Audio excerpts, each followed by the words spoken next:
అందరికీ నమస్కారం. Welcome to Jaitra entertainments. Manipur రాష్ట్రంలో రాష్ట్రపతి పాలన విధించబడింది. రాష్ట్రంలో కొనసాగుతున్న ఈ హింసాత్మక పరిస్థితులు ఇంకా శాంతి భద్రతలు క్షీణిస్తున్న నేపథ్యంలో కేంద్ర ప్రభుత్వం ఈ నిర్ణయం తీసుకుంది. రాష్ట్ర గవర్నర్ నివేదిక ఆధారంగా రాజ్యాంగంలోని ఆర్టికల్ నెంబర్ 356 ను అనుసరించి రాష్ట్రపతి పాలన విధిస్తూ కేంద్ర హోం మంత్రిత్వ శాఖ గురువారం ఈ ఉత్తర్వులు జారీ చేసింది.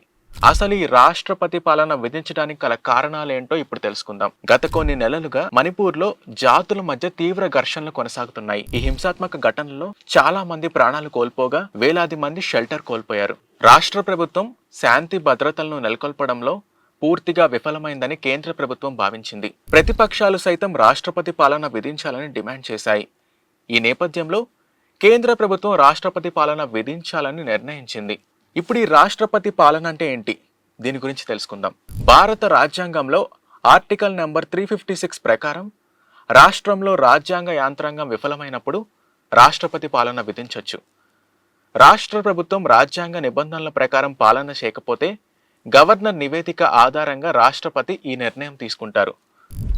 రాష్ట్రపతి పాలన అమల్లోకి వస్తే రాష్ట్ర ప్రభుత్వం రద్దవుతుంది.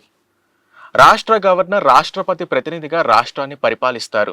ఇప్పుడు మణిపూర్లో జరిగే తదుపరి పరిణామాలేంటో ఇప్పుడు తెలుసుకుందాం. రాష్ట్రపతి పాలనతో మణిపూర్ రాష్ట్ర ప్రభుత్వం రద్దు చేయబడింది.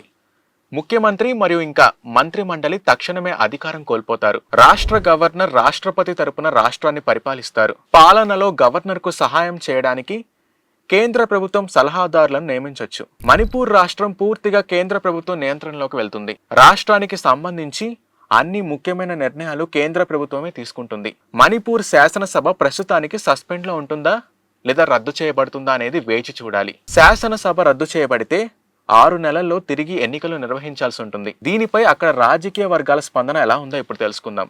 మణిపూర్ లో రాష్ట్రపతి పాలన విధింపుపై విభిన్నమైన స్పందనలు వ్యక్తమవుతున్నాయి. కేంద్రంలోని అధికార పార్టీ ఈ నిర్ణయాన్ని సమర్థించుకుంటుంది. రాష్ట్రంలో శాంతి భద్రతల పునరుద్ధరణకు రాష్ట్రపతి పాలన అనివార్యమని పేర్కొంది. అయితే ప్రతిపక్షాలు రాష్ట్రపతి పాలన విధింపును విమర్శిస్తున్నాయి.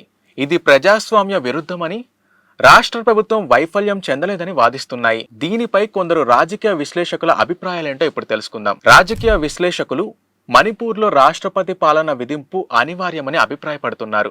రాష్ట్రంలో నెలకొన్న పరిస్థితుల్లో రాష్ట్రపతి పాలన ఒక్కటే తక్షణ పరిష్కారమని చెబుతున్నారు. అయితే రాష్ట్రపతి పాలన శాశ్వత పరిష్కారం కాదని, రాజకీయ ప్రక్రియ ద్వారానే శాంతి స్థాపన సాధ్యమని అంటున్నారు. మణిపూర్లో రాష్ట్రపతి పాలన విధించడం అనేది ఒక కీలక పరిణామం. రాష్ట్రంలో శాంతి భద్రతలు పునరుద్ధరించబడతాయా లేదా అనేది మనం వేచి చూడాలి. రాష్ట్రపతి పాలన ఎంతకాలం కొనసాగుతుందనేది ఇంకా ప్రశ్నార్థకంగానే ఉంది.